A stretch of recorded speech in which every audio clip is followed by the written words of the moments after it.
Bien, hermanos,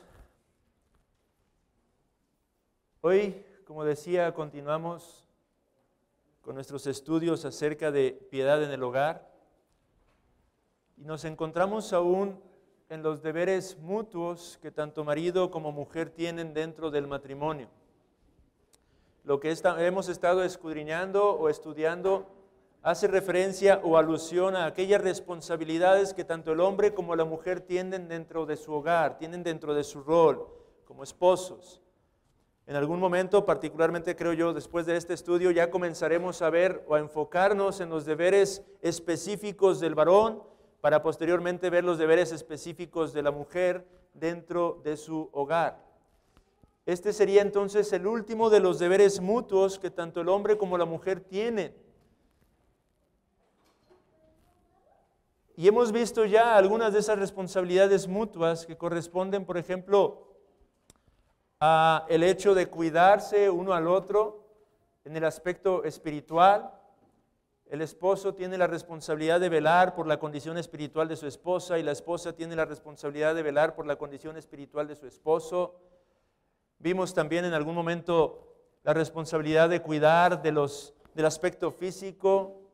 Si alguno de los dos cae en enfermedad, en el lecho, es un deber mutuo, tanto del hombre como de la mujer, el prodigar el cuidado que éste necesita en tal estado de debilidad. Y así hemos visto varios deberes mutuos, hermanos. Y el día de hoy, hermanos, este último de los deberes que vamos a escudriñar tiene que ver con la aplicación práctica de la piedad. Es decir, la influencia que deben ejercer marido y mujer de manera mutua no solo debe limitarse a la devoción personal, hablando por ejemplo de la oración, de la lectura y meditación de las Sagradas Escrituras o el aspecto de la adoración familiar.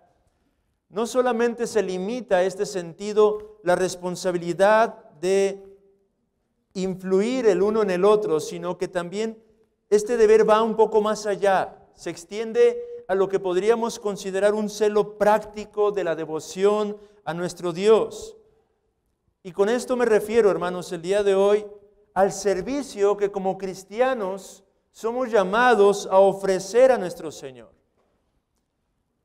El hombre y la mujer tienen esa responsabilidad de influir mutuamente, de estimularse mutuamente al servicio práctico para nuestro Dios, a las buenas obras, a las obras de misericordia, a las obras de caridad, al ministerio dentro de la iglesia local. Tanto el uno como el otro son llamados a ejercer su responsabilidad de estar constante, continuamente, impulsándose el uno al otro a aplicarse en el servicio a su propio Dios, hermanos. Por eso es que el título que hemos puesto al estudio del día de hoy es Sirviendo juntos al Señor. Sirviendo juntos al Señor.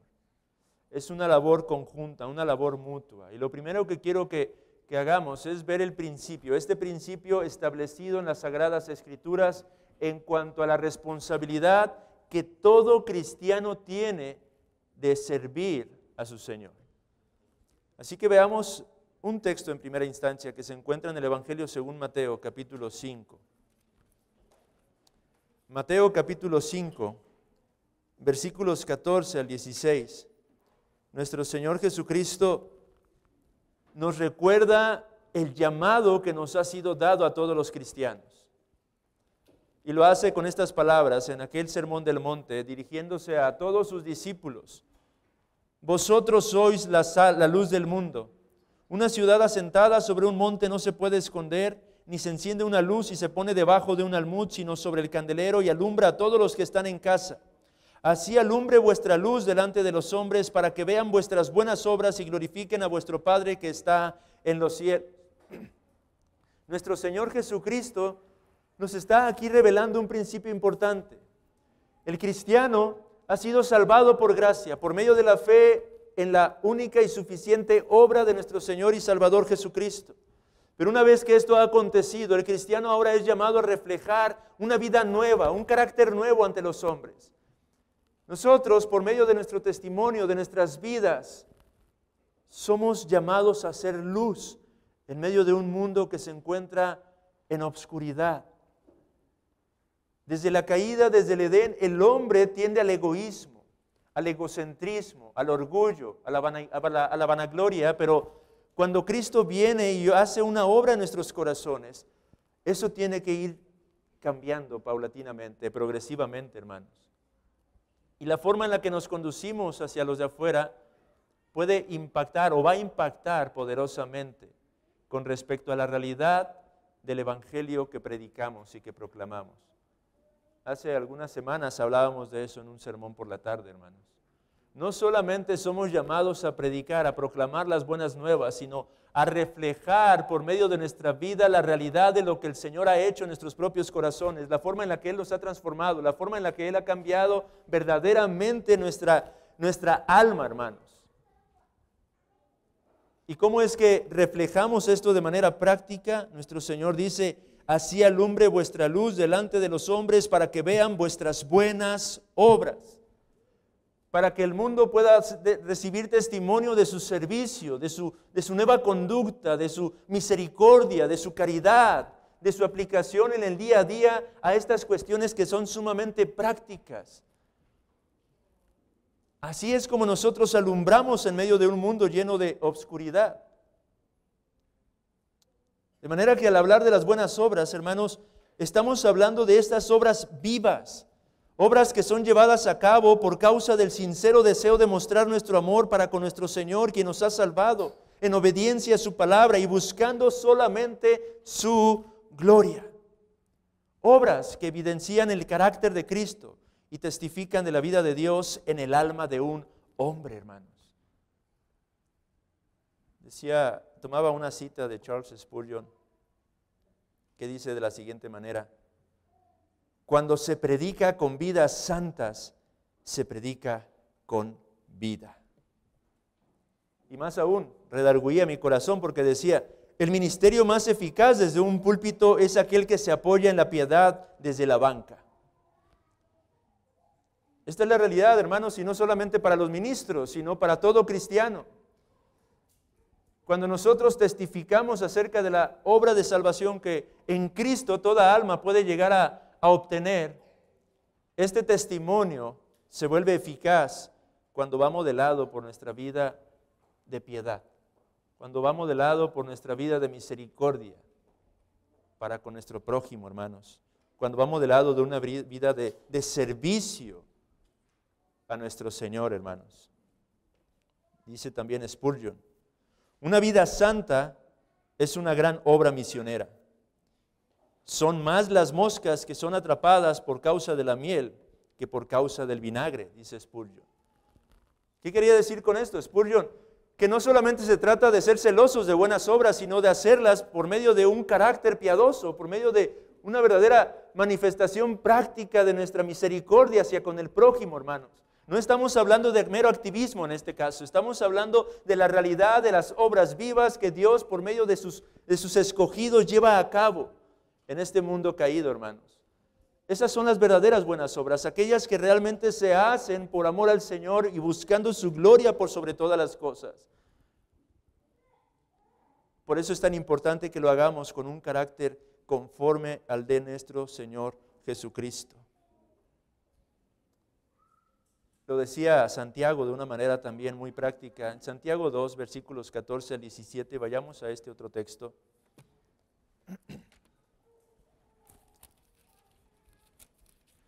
Santiago 2, versículos 14 al 17, él dice: hermanos míos, ¿de qué aprovechará si alguno dice que tiene fe y no tiene obras? ¿Podrá la fe salvarle? Y si un hermano o una hermana están desnudos y tienen necesidad del mantenimiento de cada día, y alguno de vosotros les dice: id en paz, calentaos y saciaos, pero no les dais las cosas que son necesarias para el cuerpo, ¿de qué aprovecha? Así también la fe, si no tiene obras, es muerta en sí misma, dice Santiago. ¿Qué está transmitiendo Santiago aquí? Dice: hermanos, ¿dices creer en Cristo? Pero ¿dónde está la vida práctica que respalda esa profesión de fe, hermano? ¿Dónde está la realidad de la operación del Espíritu Santo en tu corazón que te lleva y te mueve a actuar de una manera distinta a la que actuabas antes en el mundo? ¿Cómo dices tener fe si no estás manifestando un amor de forma práctica para con tu prójimo? ¿Cómo dices ser un verdadero creyente, un verdadero cristiano, si no estás manifestando el carácter que nuestro Señor Jesucristo mostró mientras estuvo en su ministerio aquí en la tierra? Recordemos una vez más, tomando un poco de la enseñanza que impartía hace algunas semanas por la tarde, hermanos, nuestro Señor Jesucristo no solamente predicaba, sino que sanaba, dice la Escritura. Y envió a sus apóstoles no solamente a proclamar las buenas nuevas del reino, sino que los mandó también a sanar. Es decir, no solamente los mandó a ocuparse de las necesidades espirituales, pero también de las físicas de aquellos a quienes habían sido enviados. Y esto es lo que Santiago está exponiendo en estos versículos, hermanos. Ustedes son la luz del mundo, podría parafrasear Santiago. De manera que muéstrame tu fe por medio de tus obras.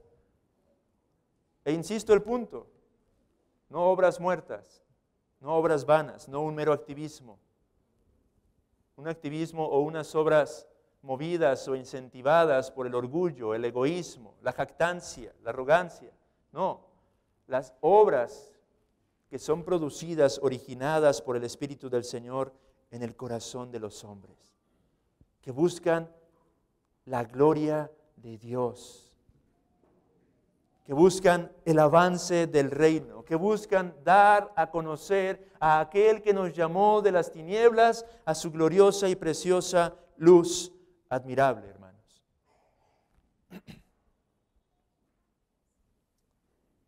Y si esto es verdad para cada creyente, entonces es verdad para el matrimonio conformado por dos creyentes.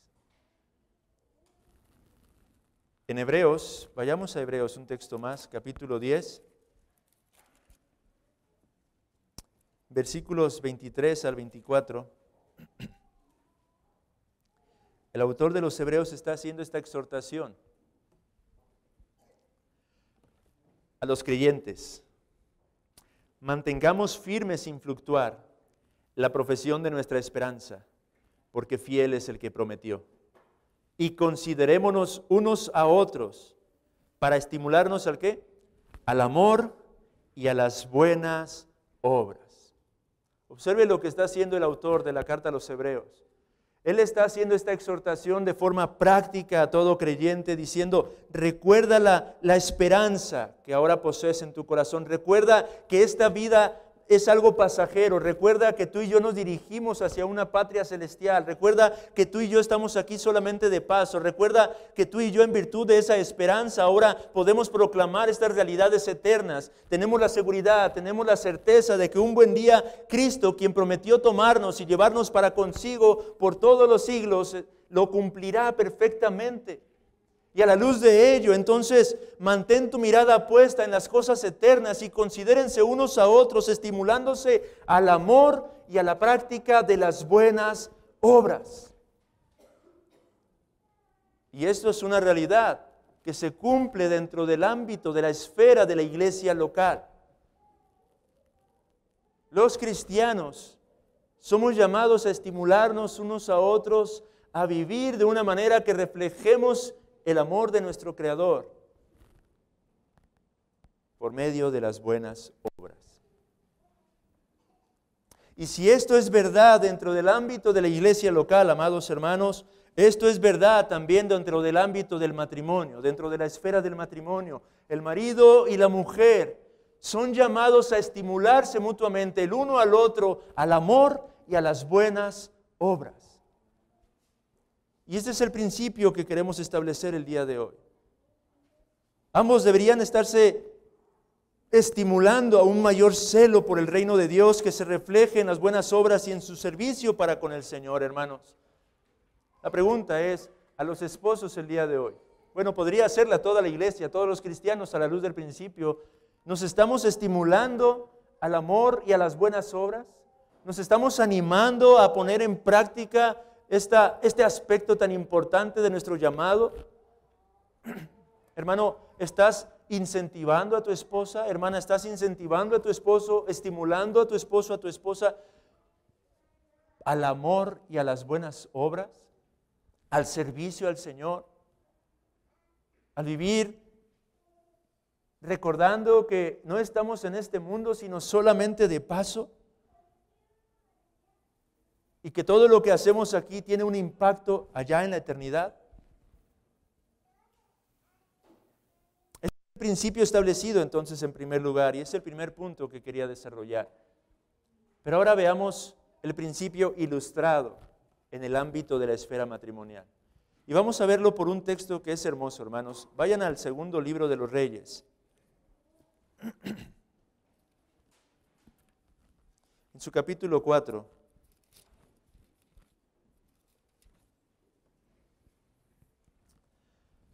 Versículos 8 al 11.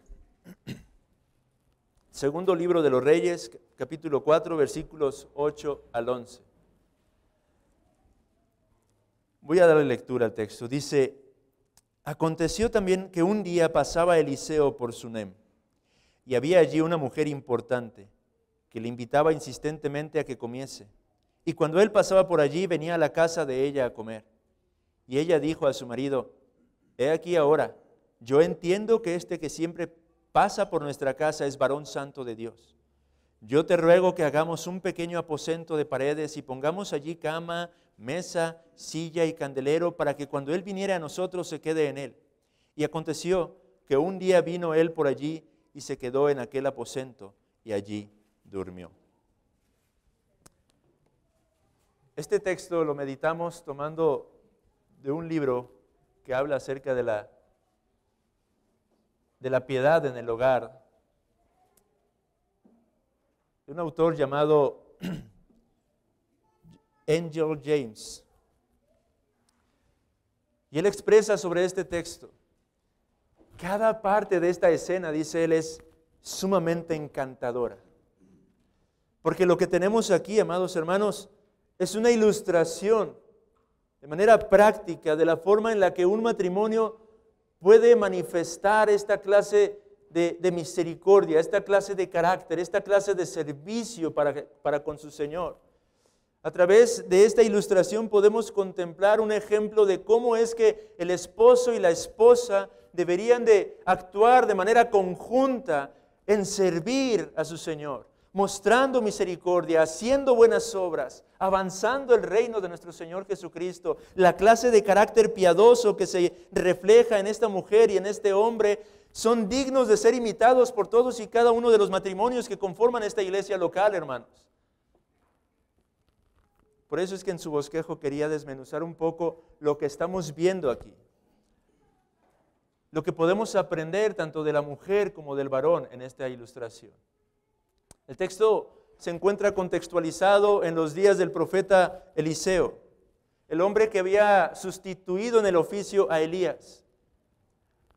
Un profeta itinerante que iba de aquí para allá, haciendo la obra del Señor, llevando a cabo el servicio que Dios le había dado, el ministerio que Dios le había concedido, proclamando las buenas nuevas, hablando acerca de Dios, de su carácter, de su justicia, de su santidad, llamando a las multitudes al arrepentimiento.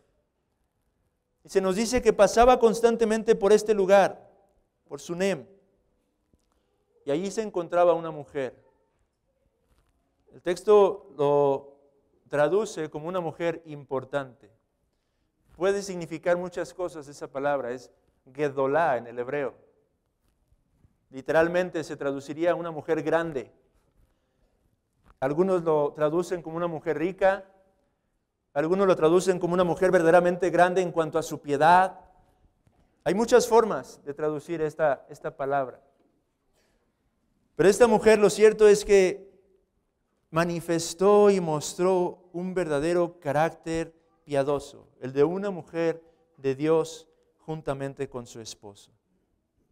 Y lo primero que podemos destacar en cuanto a la actitud, la forma en la que esta mujer se conduce es ese generoso y piadoso de proporcionar alojamiento a un profeta que se encontraba menesteroso y necesitado. Un generoso y piadoso deseo de servir a su Señor. Eso es algo que todos nosotros necesitamos. Esa clase de deseo, no solamente el deseo, el mero deseo en sí mismo no sirve absolutamente de nada. Pero un deseo generoso, dispuesto a desprenderse, con una correcta motivación, con unos correctos propósitos.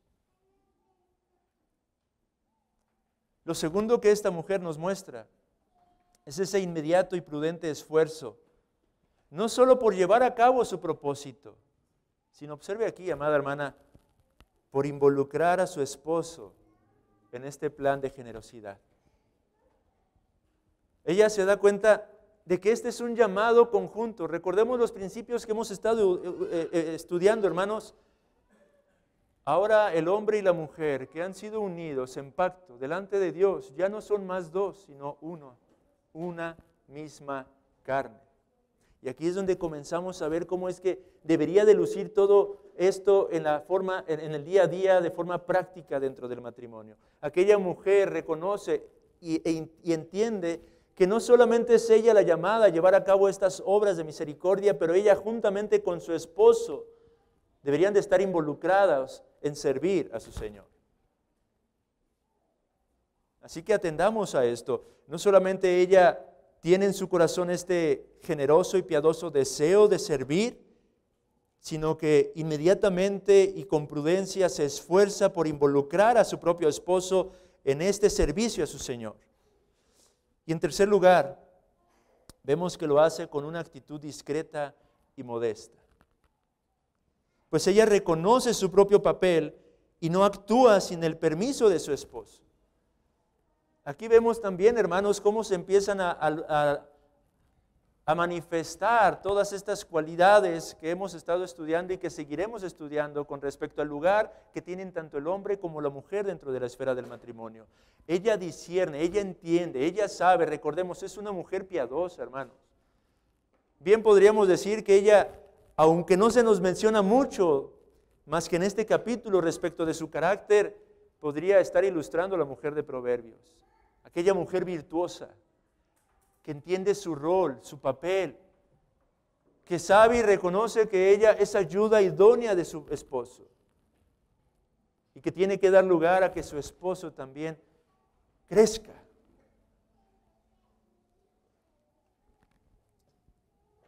Y en cuarto lugar vemos que presenta una digna petición en su derecho de participar junto con su esposo en la obra del Señor. Nótese que cuando ella se dirige a él, en el versículo 10 le dice: yo te ruego que hagamos un pequeño aposento. No simplemente le dice: haz un aposento, esposo, para este hombre, porque es un hombre de Dios. He discernido que este hombre está llevando a cabo el avance del reino entre nosotros. Pero ella se involucra a sí misma: hagamos, esposo, actuemos juntos, sirvamos juntos. ¿Puede verlo, hermano? ¿Puede verlo, hermana? Esposos, matrimonios que están entre nosotros el día de hoy, sirvan juntos al Señor. Tienen un llamado a servir ambos juntos en la obra de Dios. En quinto lugar, vemos con muy pocas palabras o sin palabras que también el varón puede enseñarnos la forma correcta de servir en medio de esta petición que la esposa hace. Porque el texto no nos muestra que haya habido algún tipo de respuesta áspera, negativa áspera hacia la petición que la mujer hace. Es decir, el varón no aparece en esta parte del texto en un sentido, pero aparece al mismo tiempo. Él no rechaza lo que la mujer le está pidiendo, lo que su esposa le está pidiendo. Él no se niega a hacerlo en primer lugar. En segundo lugar, él no rechaza la propuesta de manera orgullosa o jactanciosa debido a que esta iniciativa no fue originada en su propio corazón. Cuán a menudo tal vez algunos varones en su orgullo, cuando a la esposa se le ocurre alguna buena idea, algún buen plan, tienden a rechazar esta idea por el simple hecho de que no fue originada en su propia mente, en su propio corazón. Pero en el varón no vemos esto, en su esposo no vemos esto. No vemos tampoco ninguna clase de argumento egoísta para rechazarlo por causa de motivos económicos. Es decir, hermanos, aunque el varón no expresa nada en este pasaje de las Sagradas Escrituras, nos enseña al mismo tiempo mucho de lo que podemos aprender nosotros como hombres. Porque implícitamente se muestra su disposición de verdaderamente llevar a cabo el servicio que Dios está mostrando por medio de su esposa que tienen que cumplir. De manera que cuando vemos todo esto, bien podemos decir, como dice el autor, encantado como debería estarlo todo marido de satisfacer los deseos bondadosos y de apoyar las iniciativas generosas por parte de su esposa en la medida en que la prudencia se lo permitiera, él accedió a ello. Y reflexionemos un poco más. Aquel pequeño aposento fue construido y fue amueblado por esta santa pareja y pronto fue ocupado por el profeta. Por eso es que el autor dice, esta es una escena encantadora. Todo en esta escena es encantador. Porque el texto nos revela que posteriormente Eliseo ocupaba de manera continua ese lugar. Y puse un comentario hecho directamente por el autor ahí en el boletín del día de hoy.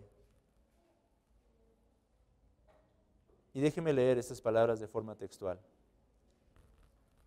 No podemos encontrar en la tierra una escena más hermosa que la de un matrimonio piadoso que emplea su mutua influencia y las horas de su comunión para estimularse el uno al otro a las obras de misericordia y de servicio al Señor.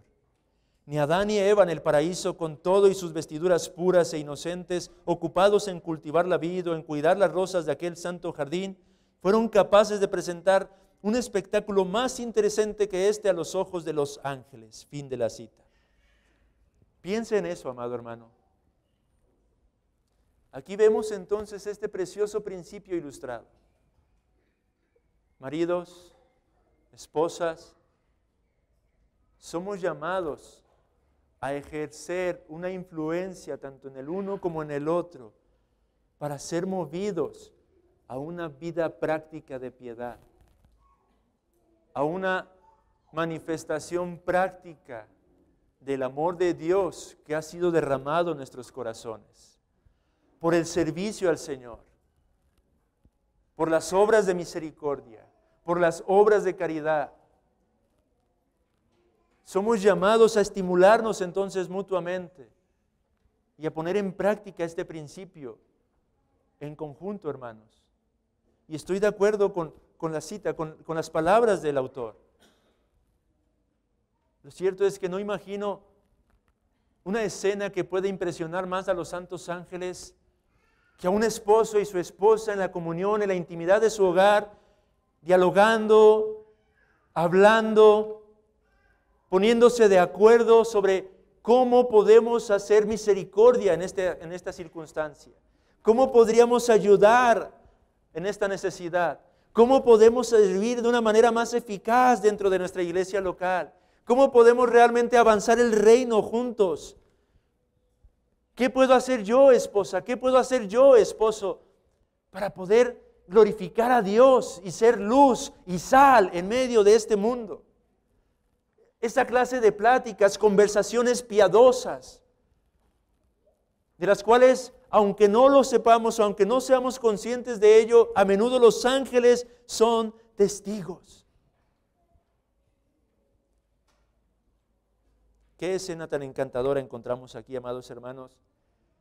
¿Y cómo es que esta escena habla por sí misma a nuestros corazones? ¿Cómo confronta nuestros corazones ante la negligencia que a menudo pudiéramos estar mostrando en cuanto a esta responsabilidad mutua, a este deber mutuo, hermanos? Y ese es el tercer punto que quiero mostrar, lo opuesto a este principio. En Miqueas capítulo 6, versículos 6 al 8, dice el profeta: ¿con qué me presentaré ante Jehová y adoraré al Dios Altísimo? ¿Me presentaré ante Él con holocaustos, con becerros de un año? ¿Se agradará a Jehová de millares de carneros o de 10,000 arroyos de aceite? ¿Daré mi primogénito por mi rebelión, el fruto de mis entrañas por el pecado de mi alma? En el contexto, obviamente, Miqueas está exhortando a un pueblo apóstata, un pueblo que se ha apartado, un pueblo que se ha vuelto impío. Y recordemos el significado de la palabra impío. Impío no significa alguien pagano. Impío es uno con apariencia de piedad, pero que niega la eficacia de la misma. Eso es un impío en las Escrituras.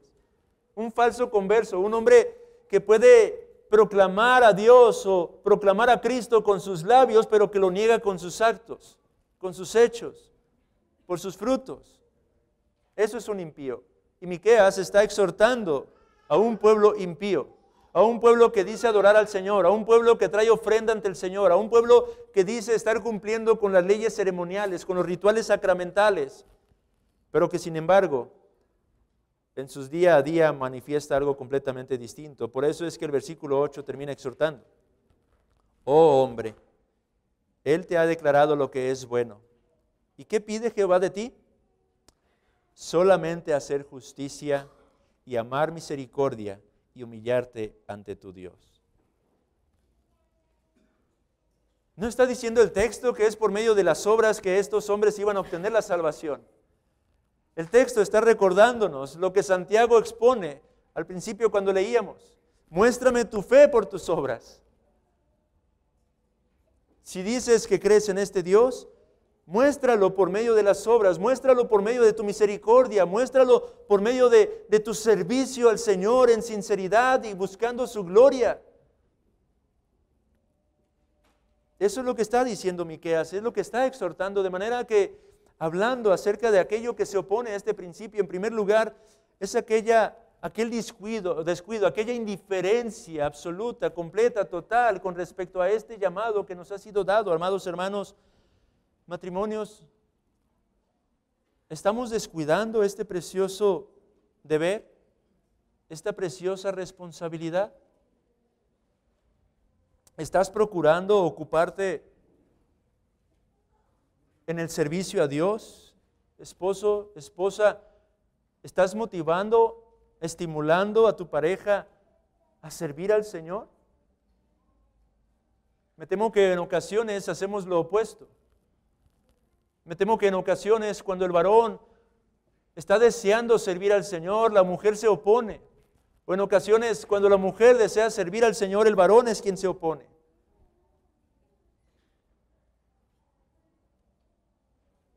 Así que lo primero que podemos identificar como algo contrario a este principio es ese completo descuido a este servicio. En segundo lugar, algo que se opone a este principio es el corazón ambicioso y vanidoso. A veces solamente por negligencia estamos descuidando esta clase de llamado, de este deber, de responsabilidad, pero en ocasiones no solamente negligencia, sino que es algo intencional, causado por un corazón codicioso, un corazón ambicioso, un corazón vanidoso. ¿Qué quiero decir con esto? Dice el autor: ¿qué contraste presenta una pareja así, hablando de la mujer de Sunem y su esposo, respecto a las parejas que se encuentran casi en todas partes, cuyas discusiones no consisten en lo que pueden ahorrar de gastos innecesarios a fin de destinarlo a la causa del Señor, sino en lo que pudieran retener de tal responsabilidad para con Dios, con el objeto de despilfarrar en cosas ostentosas o en lujos para la familia?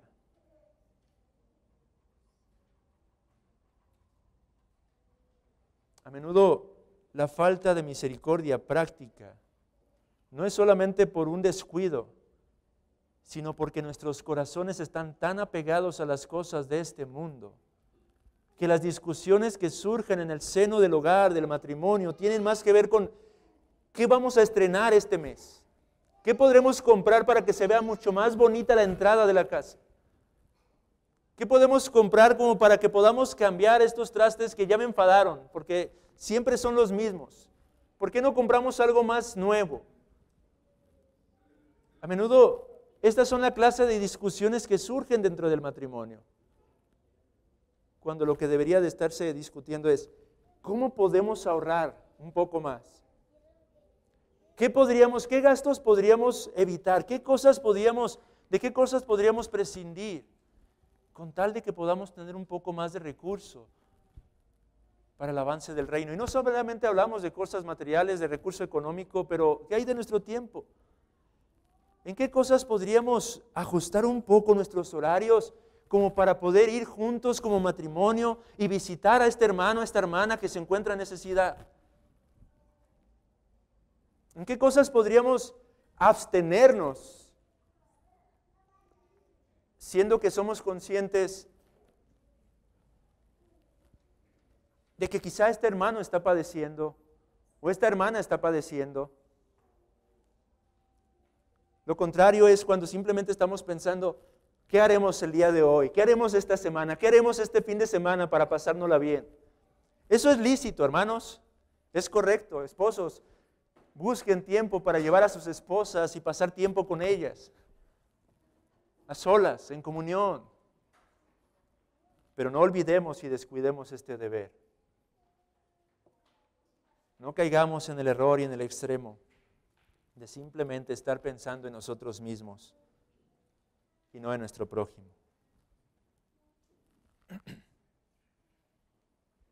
Dice también el autor, no hay esposas que intentan enfriar el celo, limitar la caridad y restringir las obras de generosidad de su marido, que con sus incesantes e irritables sugerencias casi pendencieras de que está haciendo demasiado por lo demás y demasiado poco por su propia familia, empujan al buen hombre, a pesar de ser dueño de sus propios bienes, a ejercer su caridad en secreto y a otorgar sus obras de beneficencia escondidas.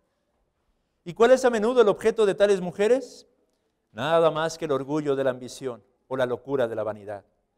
Solo desean tener esos recursos de caridad que podrían ser destinados para la caridad, para usarlos o gastarlos en vestidos, muebles y toda clase de diversiones.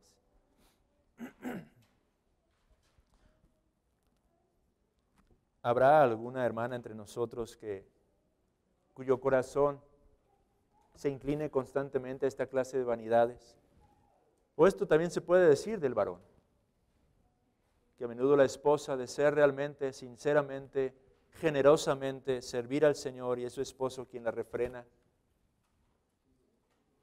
Esta es la clase de actitud contraria a este principio. Y esto surge de un corazón ambicioso y vanidoso, un corazón que ha dejado de poner su mirada en las cosas eternas. Porque ¿qué dice nuestro Señor en Mateo 6, 19 al 21? No os hagáis tesoros en la tierra donde la polilla y el orín corrompen y donde ladrones minan y hurtan, sino haceos tesoros en el cielo donde ni la polilla ni el orín corrompen y donde ladrones no minan ni hurtan, porque donde esté vuestro tesoro, allí estará también vuestro corazón. Por eso es que en este punto examinemos nuestro corazón, hermanos. Matrimonios, examinemos nuestros corazones. ¿Dónde está nuestro tesoro? ¿Dónde está puesta nuestra mirada? No hagáis tesoros aquí en la tierra, dice el Señor Jesucristo. Más bien haced tesoros allá en los cielos. En otras palabras, caminemos en este mundo con nuestra mirada puesta en la eternidad. Recordemos que estamos aquí solamente de paso, que hay un buen día en el que seremos llamados a rendir cuentas. Que todo esto, absolutamente todas las cosas que vemos, que nos rodean, serán consumidas aquí. Así que hagamos tesoros más bien.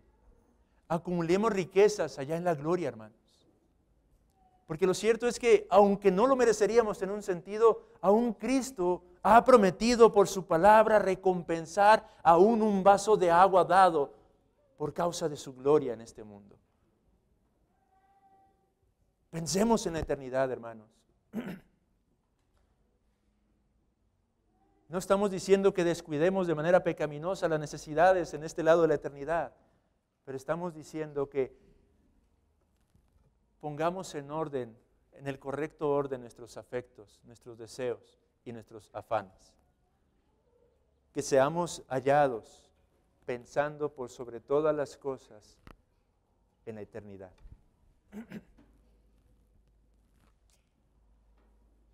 ¿Qué podemos hacer, hermanos, entonces, para concluir el estudio del día de hoy? Pensemos en algunos consejos prácticos. En primer lugar, matrimonios, asignemos una parte de nuestro presupuesto para hacer un uso de esta parte en las obras de misericordia, en el avance del reino de nuestro Señor. Quizá hay hermanos entre nosotros que ni siquiera tienen presupuesto, entonces tendríamos que empezar, hermanos, por elaborar un presupuesto para que puedan tener control del recurso que el Señor les ha concedido, de la administración del recurso. Esto tiene alusión a lo que se enseñaba la última ocasión, el estudio anterior, no sé cuánto fue que lo compartió el hermano Héctor, pero la administración conjunta del hogar compete tanto al hombre como a la mujer. Y parte de esa administración es tener un presupuesto claro, establecido, para poder hacer un uso sabio de los recursos que Dios les ha provisto. Dentro de ese presupuesto, entonces, asignen una cantidad, pensando en las obras de misericordia, en el servicio al Señor, pensando en emplearlo para cualquier necesidad que Dios muestre, que Dios presente delante de ustedes. Nunca van a faltar las necesidades, hermano, téngalo por seguro. Cristo enseñó ese principio, ¿no? Cuando aquella mujer le ungió y cuando impíamente Judas argumentaba que ese perfume valioso podría haberse vendido para dar el dinero a los pobres, Cristo dijo: todo el tiempo tendrán pobres entre ustedes. Esto significa que todo el tiempo habrá necesidad entre nosotros. Pero podemos verlo a la luz de la eternidad. No solamente podemos decir que todo el tiempo habrá pobreza o necesidad entre nosotros, pero todo el tiempo habrá oportunidad para poder impactar este mundo por medio de las buenas obras. Allá en la gloria ya no habrá buenas obras, hermanos. Allá en la gloria ya no podremos hacer actos de misericordia o de caridad. Es aquí y ahora donde el Señor nos concede ese privilegio. Así que consideremos eso, hermanos. Usted puede decir, un segundo consejo sería este, usted puede decir: hermano, es que estamos al límite de nuestro presupuesto. Quizá usted es uno ordenado, uno que sí tiene ya ha comenzado a poner en práctica la palabra del Señor, lo que se nos ha estado exhortando. Usted ya está tomando en sus manos la administración de su hogar, ha desarrollado su presupuesto y en estos momentos piensa: hermano, es que no veo dónde podría o cómo podría establecer un concepto más dentro de mi presupuesto. Bueno, ahorremos. Ahorre en otras áreas para que pueda disponer de un recurso que sea usado con ese fin. Revise sus gastos, revise sus salidas, revise en qué aspectos pudiera usted realmente retener un poco, limitarse un poco, a fin de que pueda haber algo para la misericordia, para las buenas obras en ese sentido práctico. Y esto hablando acerca de lo material, pero hablemos del uso de nuestro tiempo, amados hermanos. A veces no necesariamente tenemos que invertir grandes cantidades para llevar a cabo actos de misericordia y servir al Señor. Decía hace un momento, una visita a una familia, una visita a una hermana que se encuentra viuda, que se encuentra soltera, que se encuentra separada. Una visita a una mujer, a una hermana que es anciana ya, que se encuentra en necesidad. Bueno, revise la administración de su tiempo juntamente con su esposa. Busque en qué día de la semana, en qué horario de la semana usted podría destinarlo para poder ir y ser de bendición. A veces tales hermanas no buscan lo económico, simplemente desean tiempo. Desean compañía.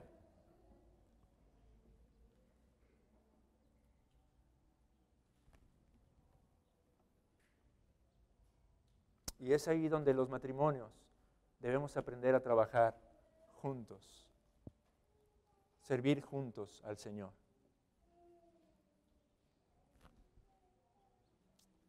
Y déjeme concluir, hermana, Tal vez usted, o lo mismo se podría aplicar en un sentido para el esposo.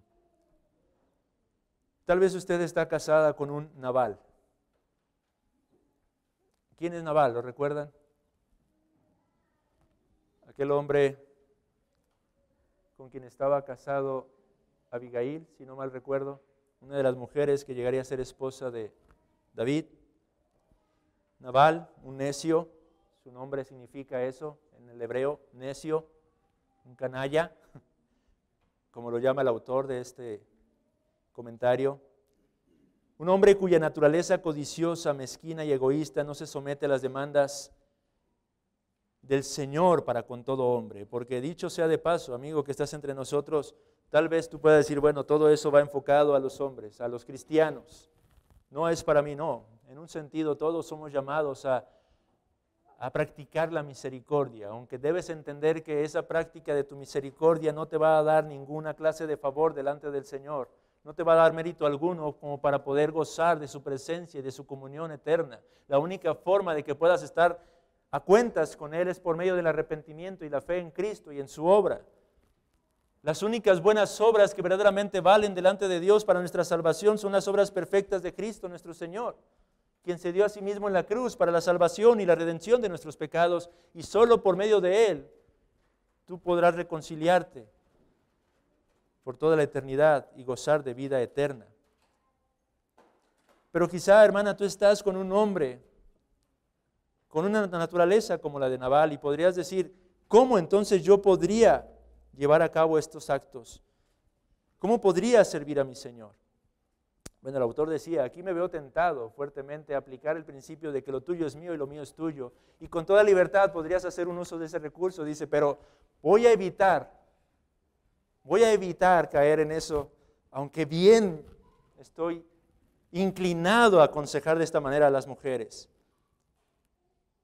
Pero lo que sí puedo recomendar a aquellos hermanos o hermanas que están en tal caso, dice él, es que procures obtener de tu esposo, de tu esposa, de tu esposo principalmente, un recurso extra como para poder llevar a cabo este tipo de obras. Dice, y si no logras obtener un recurso extra de parte de tu esposo, bueno, procura también ahorrar un poco, ser un poco más austera, a fin de que puedas realmente aplicar este principio en tu vida.